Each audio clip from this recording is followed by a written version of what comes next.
जय संतोषी माँ। संतोषी माता व्रत कथा। एक गांव में एक बुढ़िया रहती थी जिसके 7 बेटे थे। 6 बेटे कमाने वाले थे और एक बेटा निकम्मा था। बुढ़िया माँ 6 पुत्रों का झूठा 7वें पुत्र को देती। 7वां पुत्र एक दिन अपनी पत्नी से बोला, देखो मेरी माता का मुझ पर कितना प्रेम है। वह बोली, क्यों नहीं, सबका झूठा बचा हुआ तुमको खिलाती है। वह बोला, जब तक आंखों से ना देखे मान नहीं सकता। पत्नी ने हंसकर कहा, देख लोगे तब तो मानोगे। कुछ दिन बाद एक बड़ा त्यौहार आया। घर में 7 प्रकार के भोजन और चूरमा के लड्डू बने। वह पत्नी की बात को जांचने के लिए सिर दर्द का बहाना बनाकर पतला कपड़ा सिर पर ओढ़कर रसोई में जाकर सो गया और कपड़े में से सब देखता रहा। 6 भाइयों भोजन करने आए। उसने देखा माँ ने उनके लिए सुंदर सुंदर आसन बिछाए, 7 प्रकार की रसोई परोसी और आग्रह कर करके उन्हें भोजन कराती रही। वह देखता रहा। 6 भाई भोजन कर उड़ गए। तब माँ ने उनकी 5 थालियों में से लड्डुओं के टुकड़ों को उठाया और एक लड्डू बनाया। जूठन साफ कर माँ ने उसे पुकारा, उठ बेटा उठ, तेरे भाइयों ने भोजन कर लिया, तू भी उठकर भोजन कर ले। उसने कहा, माँ मुझे भोजन नहीं करना, मैं परदेश जा रहा हूँ।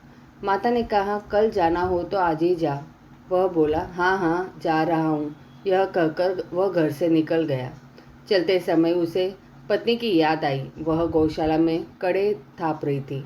वहां जाकर वह बोला, मेरे पास तो कुछ नहीं है, यह अंगूठी है, सो ले ले और अपनी कोई निशानी मुझे दे दे। वह बोली, मेरे पास क्या है, यह गोबर भरा हाथ है। यह कहकर पत्नी ने उसकी पीठ पर गोबर के हाथ की थाप मार दी। वह चल दिया। चलते चलते दूर देश में पहुंचा। वहां एक साहूकार की दुकान थी। वहां जाकर बोला, सेठ जी मुझे नौकरी पर रख लो। साहूकार को नौकरी की सख्त ज़रूरत थी, तो उसने कहा, सेठ जी पर जैसा आप ठीक समझे। उसे साहूकार के यहाँ नौकरी मिल गई। वहाँ दिन रात काम करने लगा। कुछ दिन में दुकान का लेन देन, हिसाब किताब, ग्राहकों को माल बेचना, सारा काम करने लगा। साहूकार के 7-8 नौकर थे। वे सब चक्कर खाने लगे, लेकिन उसने अपनी लगन, परिश्रम और ईमानदारी से सभी को पीछे छोड़ दिया। उसे अपनी किए का फल मिला। सेठ जी ने भी उसका काम देखा और 3 महीने में ही उसे मुनाफे में साझेदारी बना लिया। परिश्रम करते करते 12 वर्ष में ही वह नगर का नामी सेठ बन गया और सेठ अपना सारा कारोबार उस पर छोड़कर बाहर चला गया। इधर उसकी पत्नी पर क्या बीती वह सुने। सास ससुर उसे दुख देने लगे। गृहस्थी का काम करवाकर उसे लकड़ी लेने जंगल में भेजते। इस बीच घर की रोटियों के आटे से जो भूसी निकलती उसकी रोटी बनाकर रख दी जाती और फूटे नारियल की नरेली में पानी दिया जाता। इस तरह दिन बीतते रहे। एक दिन वह जब जंगल में लकड़ी लेने जा नहीं थी, तब उसे रास्ते में बहुत सी स्त्रियां संतोषी माता का व्रत करती दिखाई दी। यह वहाँ खड़ी होकर पूछने लगी, बहनों यह तुम किस देवता का व्रत करती हो और इसके करने से क्या फल मिलता है? इस व्रत के करने की क्या विधि है? यदि तुम अपने इस व्रत का विधान मुझे समझाकर कहोगी तो मैं तुम्हारा बड़ा एहसान मानूंगी। उनमें से एक स्त्री बोली, सुनो, यह संतोषी माता का व्रत है। इसके करने से निर्धनता, दरिद्रता का नाश होता है, लक्ष्मी आती है, मन की चिंताएं दूर होती है, मन को प्रसन्नता और शांति मिलती है, निपुति को पुत्र मिलता है, प्रीतम बाहर गया हो तो वह शीघ्र लौट आता है, कुंवारी कन्या को मनपसंद वर मिलता है, चलता मुकदमा खत्म हो जाता है, कलह क्लेश की निवृत्ति हो, मुख शांति होती है, घर में धन जमा हो, धन जायदाद का लाभ होता है तथा और भी मन में जो कुछ कामना हो सब संतोषी माता की कृपा से पूरी होती है, इसमें संदेह नहीं है। वह पूछने लगी, यह व्रत कैसे किया जाता है, यह भी बताओ तो बड़ी कृपा होगी। वह स्त्री कहने लगी, बिना परेशानी, श्रद्धा और प्रेम से जितना भी बन सके प्रसाद लेना, 5.25 आने तथा इससे भी ज़्यादा शक्ति और भक्ति के अनुसार गुड़ और चना ले। हर शुक्रवार को निराहार रहकर कथा कहना सुनना। इसके ओम बीज कम नहीं टूटे। लगातार नियम पालन के करना। सुनने वाला कोई न मिले तो घी का दीपक जलाकर उसके आगे जल के पात्र को रख कथा सुनना कहना, परंतु नियम न टूटे। जब तक कार्य सिद्ध न हो नियम पालन करना और कार्य सिद्धि हो जाने पर व्रत का उद्यापन करना। 3 मास में माता पूरा फल प्रदान करती है। यदि किसी के ग्रह खोटे हैं, भी तो माता 1 वर्ष में अवश्य उनको अनुकूल करती है। कार्य सिद्धि होने पर ही उद्यापन करना चाहिए, बीच में नहीं। उद्यापन में 2.5 सेर आटे का खाजा तथा इसी अनुसार खीर तथा चने का साग बनाना, 8 बच्चों को भोजन कराना, जहाँ तक मिले देवर जेठ भाई बंधु कुटुंब के लड़के को लेना, न मिले तो रिश्तेदार और पड़ोसियों के लड़के को बुलाना, उन्हें भोजन कराना, यथाशक्ति दक्षिणा देना, माता का नियम पूरा करना। ध्यान रखना उस दिन घर में कोई खटाई न खाए। यह सुन वह वहाँ से चल दी। रास्ते में लकड़ी के बोझ को बेच दिया और उन पैसों में गुड़ चना ले माता के व्रत की तैयारी कर आगे चली। रास्ते में संतोषी माता के मंदिर में जा माता के चरणों में लौटने लगी। विनती करने लगी, माँ मैं दीन हूँ, निपट मूर्ख हूँ, व्रत के नियम कुछ नहीं जानती, मैं बहुत दुखी हूँ। हे माता मेरा दुख दूर कर, मैं तेरी शरण में हूँ। माता को दया आई। एक शुक्रवार बीता कि दूसरे शुक्रवार को ही उसके पति का पत्र आया और तीसरे शुक्रवार को उसका भेजा हुआ पैसा पहुंचा। यह देखकर जेठानी मुंह सिकोड़ने लगे। इतने दिनों बाद इतना पैसा आया, इसमें क्या बड़ाई है। लड़के ताने देने लगे। काकी के पास अब पत्र आने लगे, रुपया आने लगा। अब तो काकी की खातिर बढ़ेगी, अब तो काकी बुलाने से भी नहीं भूलेगी। बेचारी सरलता से कहती, भैया पत्र आए रुपया आए तो हम सबके लिए अच्छा है। ऐसा कहकर आंखों में आंसू भरकर संतोषी माता के मंदिर जा बैठी। मातेश्वरी के चरणों में गिरकर रोने लगी। माँ ने तुमसे पैसा नहीं मांगा, मुझे पैसे से क्या काम, मुझे तो अपने सुहाग से काम है, मैं तो अपने स्वामी के दर्शन और सेवा मांगती। तब माता ने प्रसन्न होकर कहा, जा बेटी तेरा स्वामी जल्दी ही आएगा।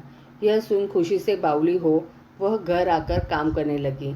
संतोषी माँ विचार करने लगी, इस भोली पुत्री से मैंने कह तो दिया कि तेरा पति शीघ्र आएगा, पर आएगा कहाँ से, वह तो इसे स्वप्न में भी याद नहीं करता।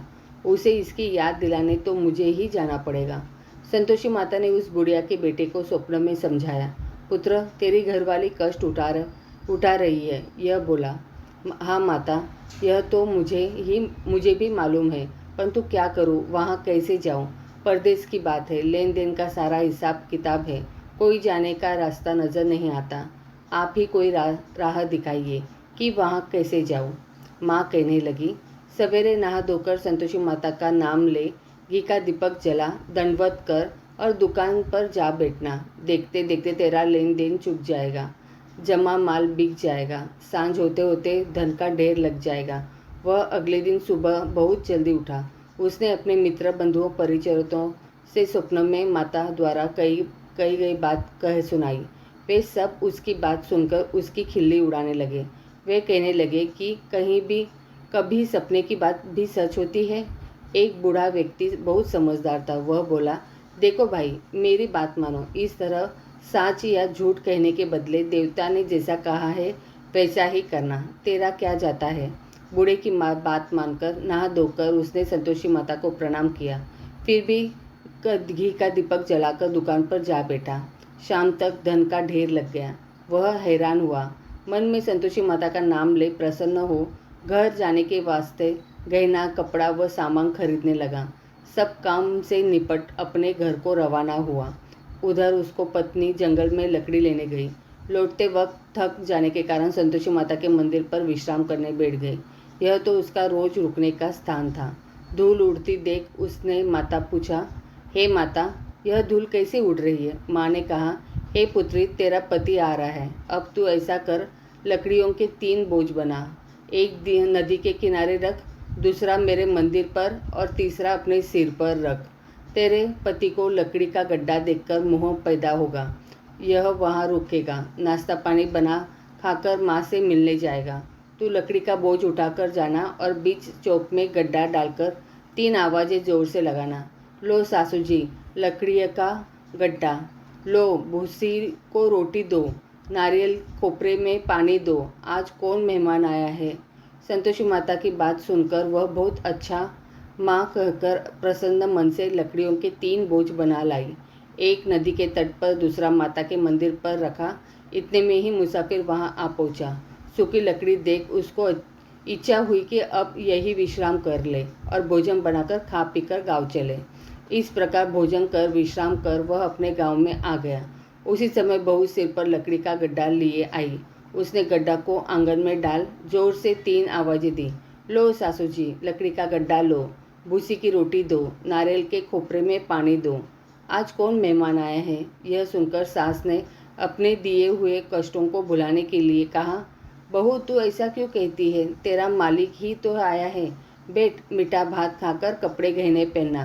पत्नी की आवाज़ सुनकर उसका स्वामी बाहर आया और उसके हाथ में पहनी अंगूठी देख व्याकुल हो गया। उसने माँ से पूछा, माँ यह कौन है?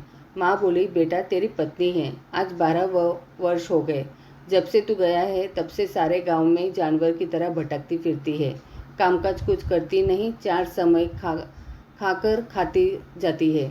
अब मुझे देखकर भूसी की रोटी और नारियल के खोपरे में पानी मांगती है। वह बोला, माँ मैंने इसे भी देखा है और तुम्हें भी। मुझे दूसरे घर की चाबी दो, मैं उसमें रहूँगा। ठीक है बेटा, जैसी तेरी मर्जी, कहकर माँ ने चाबी का गुच्छा बेटे के सामने रख दिया। उसने दूसरे घर को खोलकर सारा सामान जमाया। एक ही दिन में वहाँ राजा के महल जैसा ठाट बाट बन गया। अब क्या था, वह सुख भोगने लगी। अगला शुक्रवार उसने पति से कहा, मुझे संतोषी माता का उद्यापन करना है। पति बोला, बहुत अच्छा, खुशी से कर लो। वह उद्यापन की तैयारी करने लगी। जेठ के लड़कों को भोजन के लिए कहने गई। उन्होंने मंजूरी किया, परंतु पीछे से जेठानी ने अपने बच्चों को सिखलाया, देखो रे, भोजन के समय सब लोग खटाई मांगना, जिससे उसका उद्यापन पूरा ना हो। लड़के भोजन करने आए, खीर पेट भरकर खाई, परंतु बात याद आते ही कहने लगे, हमें कुछ खटाई खाने को दो, खीर खाना हमें भाता नहीं, देखकर अरुचि होती है। लड़के उठ खड़े हुए, बोले, पैसे लाओ। भोली बहू कुछ जानती न थी, उन्हें पैसे दे दिए। लड़कों ने बाजार जाकर उन पैसों से इमली खरीदी और खाई। यह देखकर बहू पर माताजी ने कोप किया। राजा के दूत उसके पति को पकड़कर ले गए। अब सब मालूम हो जाएगा जब जेल की रोटी खाएगा। बहू से यह वचन सहन नहीं हुए। वह संतोषी माता के मंदिर में गई और कहने लगी, माता तुमने यह क्या किया? हंसाकर क्यों रुलाने लगी? माता बोली, पुत्री तूने मेरा व्रत का भंग किया है, इतनी जल्दी सब बातें भुला दी। वह बोली, माता भूली तो नहीं हूँ, न कुछ अपराध किया है, मुझे तो लड़कों ने भूल डाला दिया, मुझे क्षमा करो माँ। माँ बोली, ऐसी भूल भी कहीं होती है? यह बोली, अब कोई भूल नहीं होगी। अब बताओ मेरे पति कैसे आएंगे? माँ बोली, पुत्री जा, तेरा पति तुझे रास्ते में ही आता मिलेगा। वह मंदिर से निकलकर बाहर आई तो रास्ते में उसे अपना पति आता हुआ मिला। उसने पूछा, कहाँ गए थे? वह बोला, इतना धन जो कमाया है उसका कर राजा ने मांगा था, वह भरने गया था। वह प्रसन्न होकर बोली, भला हुआ, अब घर चलो। फिर अगला शुक्रवार आया। वह बोली, मुझे माता का उद्यापन करना है। पति ने कहा, ठीक है करो।